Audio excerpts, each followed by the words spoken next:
Bridge course इयत्ता 6वीं कक्षा के लिए अध्ययन करते हुए आज जो तीसरा पाठ हम आपके सामने प्रस्तुत कर रहा हूं, पिछले दो पाठ में पहला जो पाठ था मेला, उसके बारे में हमने जानकारी देखी। दूसरा पाठ जो विविध ऋतुओं के बारे में जानकारी पाई, और आज हमारे लिए हमारे पाठ्य पुस्तक में अभ्यास के लिए एक शब्द आया है,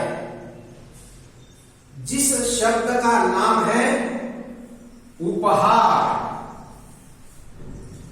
उपहार, इस शब्द का अगर हमने अर्थ जान लिया तो उसका अर्थ है भेंट।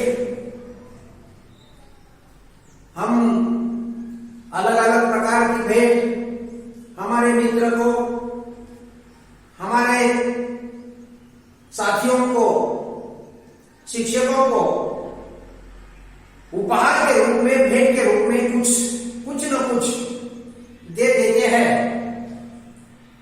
लेकिन उपहार, ये जो शब्द है, इसका अर्थ जानने के लिए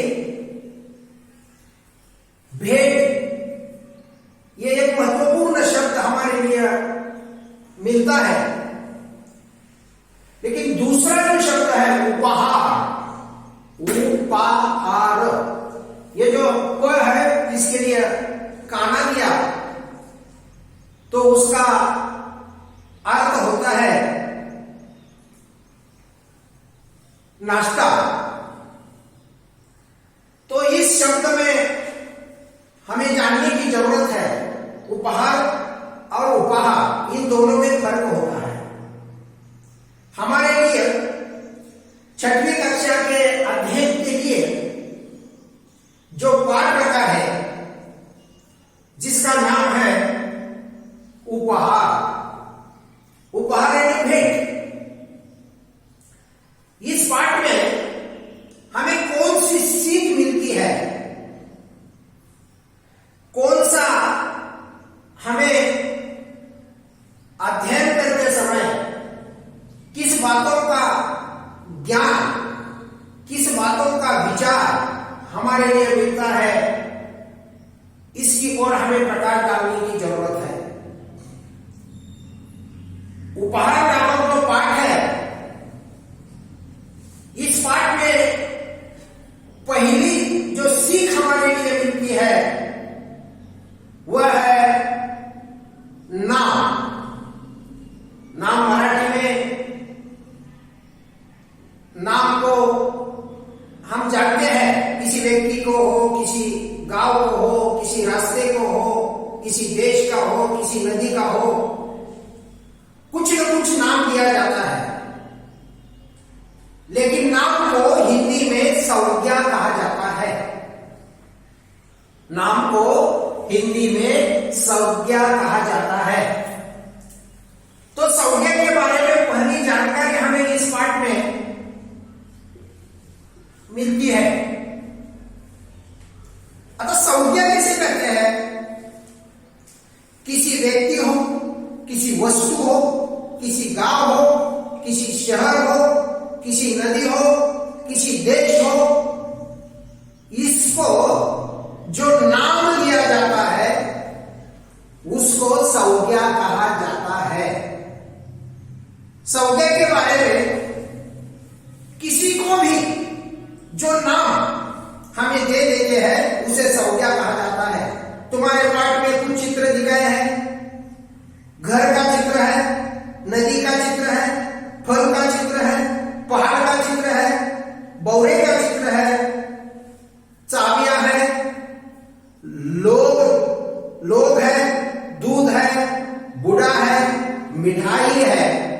यह सब संज्ञा के रूप में, नाम के रूप में यह शब्द हमारे सामने आते हैं। पहला इस पाठ का जो उद्देश्य है कि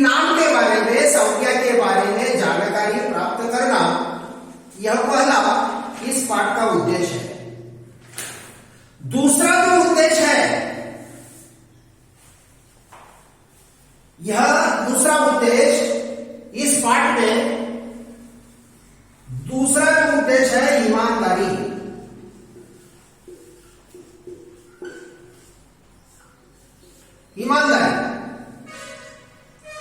ईमानदारी का फल सदैव अच्छा होता है। हमें सभी को ईमानदारी से रहने की जरूरत है। ईमानदारी से हमारी प्रगति हो सकती है। ईमानदारी से जो जीता है उसे किसी भी प्रकार की कमी नहीं होती। इस प्रकार हर व्यक्ति के पास ईमानदारी होना एक महत्वपूर्ण गुण है। इसके बारे में हमें जानकारी प्राप्त करने की जरूरत है।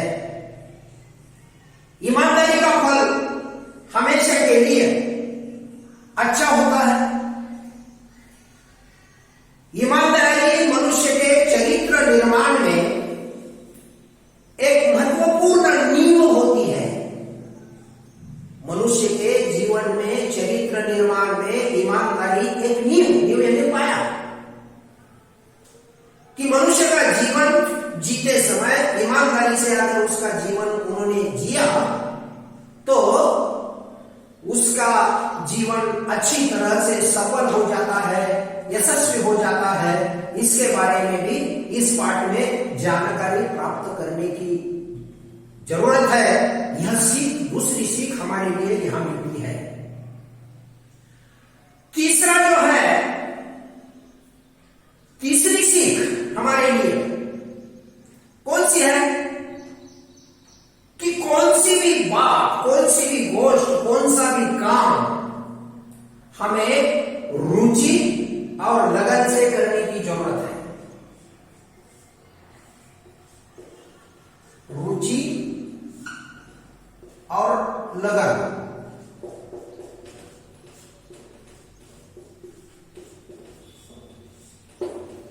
कौन सा भी काम क्यों न हो, वह काम अगर उसके प्रति हमारे लिए मन में एक प्रकार की आतुरता, मन में एक प्रकार की उस काम के प्रति रुचि, यानी मराठी में उसे आवड कहते हैं, उस काम के प्रति हमारे मन में रुचि होना चाहिए और लगन होनी चाहिए। यानी लगन यानी काम के प्रति हमारी जिज्ञासा होनी चाहिए। मराठी में उसे चिकाटी कहते हैं।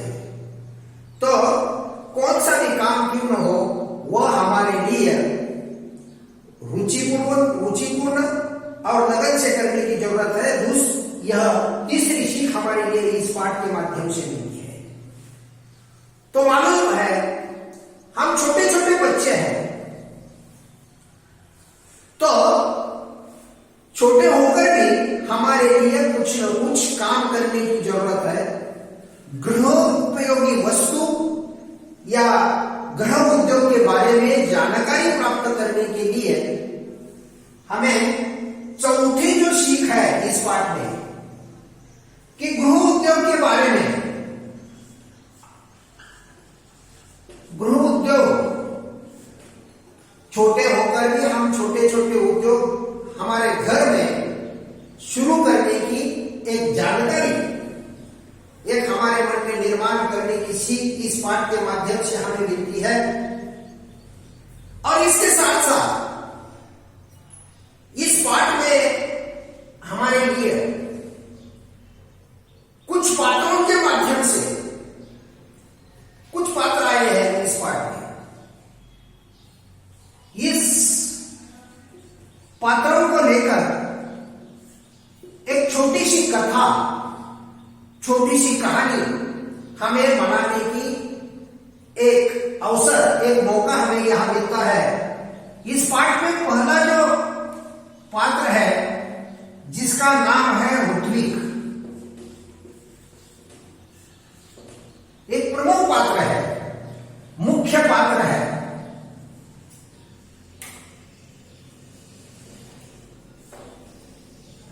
ऋत्विक इस कहानी का प्रमुख पात्र माना जाता है, प्रमुख पात्र है। दूसरा जो पात्र है परी, यह भी इस पाठ में महत्वपूर्ण पात्र है। तीसरा जो पात्र है वह ऋत्विक की मां का पात्र है। चौथा जो पात्र आया है जो अग्नि के रूप में हमारे सामने आता है, और पांचवा पात्र है वह है ऋतुजा।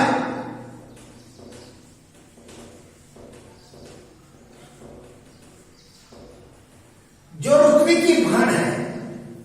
इन पात्रों को लेकर एक छोटी सी कथा, एक छोटी सी कहानी हमारे सामने रखने का प्रयास कर दिया है कि ईमानदारी का फल हमें किस प्रकार से मिलता है, कौन सा भी काम रुचि से और लगन से किस प्रकार करना है। यह सभी बातों की अगर जानकारी प्राप्त करनी है, यह इन पात्रों को लेकर एक छोटी सी कथा, एक छोटी सी कहानी हमारे सामने आती है। तो क्या कथा है, क्या कहानी है? ऋत्विक एक गरीब घर का लड़का है जो अपने घर के सभी कामों में अपनी माता जी को मदद करता है। लेकिन एक दिन उसके मन में एक इच्छा निर्माण होती है। कौन सी इच्छा है? वह पुस्तक का जो मेला लगा है, पुस्तक का जो भंडार लगा है, वह देखने के लिए जाना चाहता है। उसके मन में एक प्रकार की इच्छा निर्माण होती है पुस्तक का भंडार देखने के लिए जाने की। तो अपने मां को वह पूछता है कि मैं पुस्तक का जो भंडार है, पुस्तक का जो मेला है, वह देखने के लिए मैं जा सकता हूं? तो मां कहती है नहीं, तुम अकेले हो, तुम अकेले नहीं जा सकते। तो ऋत्विक क्या होता है? उदास होता है, निराश होता है। उदास होकर वह घर के बाहर जो एक बहुत बड़ा पेड़ है, उस पेड़ के कट्टे पर आकर उदास होते हुए बैठता है। इतने में एक परी, सुंदर परी जिसे दो पंख है, उन्होंने अपने सिर पर, मस्तक पर एक अच्छी तरह से सजावट की गई है। वह सुंदर परी, सुनहरी परी उसके पास आती है और उसे पूछती है। क्या पूछती है? तुम क्यों उदास बैठे हो, क्यों नाराज हो? तो ऐसी अवस्था में ऋत्विक उस परी को कहता है कि मुझे पुस्तक देखने के लिए, पुस्तकों का भंडार देखने के लिए मैं जाना चाहता हूं, लेकिन मां मुझे नहीं भेजती थी। तो परी कहती है मैं तुम्हारे लिए मदद करूंगी, लेकिन मेरा एक प्रश्न है, मेरा एक काम है, तो तुम कर लो। मैं तुम्हारे लिए सभी प्रकार की मदद करने के लिए ही आई हूं। तो ऋत्विक कहता है कौन सा काम है, तुम्हारा कौन सा काम है, मुझे बता तो दो। तो परी कहती है मैं तुझे काम तो बता दूंगी, लेकिन कुछ देर के बाद परी ऐसा कहकर वहां से निकल जाती है। तो ऋत्विक आश्चर्यचकित होकर वहां बैठा हुआ दूर जो अपनी नजर डालता है, तो उसके लिए एक पोटली, सुंदर पोटली, जिस पर परी जैसे जो पंख थे, वह पंख की सुंदर चित्र उस पोटली पर, पोटली यानी थैली, पिछली, उस पर निकले गए हैं। ऐसे अवस्था में उसकी नजर उस पोटली पर जाती है। ऋत्विक वहां जाता है, उस पोटली को लेता है। उस पोटली में कुछ चीजें भर चुकी है। तो उस पोटली की, उस थैली की खोलकर उसमें क्या है वो देखने की इच्छा ऋत्विक के मन में निर्माण होती है। फिर वह दूसरे की है, दूसरी किसी की पोटली है, दूसरी किसी की थैली है, वो खोलना नहीं चाहता है, वो खोलना नहीं चाहता।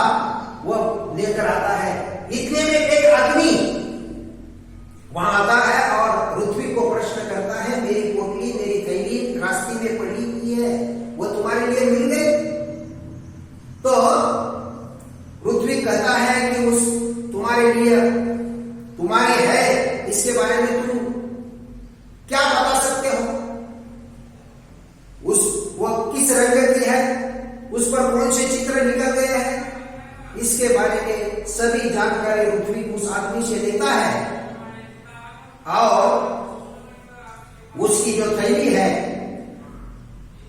वह थैली उस आदमी को वापिस कर देता है। ऐसी अवस्था में फिर दूसरे दिन ऋत्विक जहां बैठा हुआ था वहां जाता है और वहां परी आती है और परी कहती है कि तुम ईमानदार हो, तुमने ईमानदारी से वह जो थैली है, वह जो पोटली है, वह तुमने ईमानदारी से उस आदमी के हाथ में सौंपा दी। खोलने की इच्छा होकर भी उस थैली तुमने नहीं खोली। इसके वास्ते तुम मेरी परीक्षा में, मेरे काम में, मेरी परीक्षा में तुम सफल हो गए हैं। इसके वास्ते यह जो थैली है, यह जो पोटली है, वह तुम्हारे उपहार के रूप में, बख्शीश के रूप में, भेंट के रूप में मैं तुम्हारे लिए दे देती हूं। जिस पोटली में अलग अलग प्रकार के किताब थे, अलग अलग प्रकार के पुस्तक थे, वह पोटली लेकर ऋत्विक अपने घर आता है और अपने घर में आने के बाद उसकी जो बहन है ऋतुजा, और ऋतुजा को साथ लेकर, ऋतुजा की सहायता लेकर उस पुस्तक का एक संग्रह तैयार करते हुए पुस्तकालय बनाता है। सभी मित्र वहां आकर उस पुस्तक पढ़ने के लिए आते हैं और पुस्तक का विचार, पुस्तकों में पढ़ने में सभी मित्र उसके घर आने लगे। इस प्रकार इस कहानी के माध्यम से हमारे लिए एक ईमानदारी का संदेश, अगर ईमानदारी से कौन सा भी काम हमने कर दिया तो उसका फल अच्छा ही मिलता है। इसके साथ साथ इस पाठ के माध्यम से व्याकरण के तौर पर हमें संज्ञा तो पाई है। दूसरी जो बात है, समानार्थी शब्द, विरोधार्थी शब्द और वचन। समानार्थी शब्द जिस अर्थ का शब्द होता है उसी अर्थ का दूसरा शब्द हमें मालूम होता है, जिसका दूसरा अर्थ वैसा ही निकलता है, उसे समानार्थी शब्द कहता है। विरोधार्थी शब्द भी वैसे होते हैं कि विरोधार्थी लड़का लड़की, अच्छा बुरा, पसंद नापसंद, इस प्रकार के जो शब्द होते हैं विरोधार्थी शब्द होते हैं। वचन में एक वचन, बहुवचन ऐसे शब्द होते हैं। एक वचन का शब्द बहुवचन में गांव, गावे, रास्ता, रास्ते, लड़का, लड़के, लड़की, लड़कियां, इस प्रकार की शब्दों की जानकारी भी इस पाठ के माध्यम से हमें मिलती है। इस प्रकार इस पाठ को हमारे सामने अभ्यास के लिए रखने का उद्देश्य एकमात्र है कि कौन सा भी काम हमें जीवन में करते समय केवल ईमानदारी की करने की जरूरत है। काम करते समय काम में रुचि और लगन होने की जरूरत है। सभी प्रकार की संज्ञा यानी नाम की ओर भी हमें प्रकाश डालने की जरूरत, सभी प्रकार का नाम हमें जानने की जरूरत है। समानार्थी शब्द हो, विरोधार्थी शब्द हो, वचन हो, इन सभी प्रकार के शब्दों के बारे में भी हमें जानकारी प्राप्त करने के लिए इस पाठ का उद्देश्य रखते हुए हमारे सामने रखने का प्रयास लेखक ने कर दिया है। इतना ही कहकर मेरा पाठ मैं पूरा कर सकता हूं। धन्यवाद।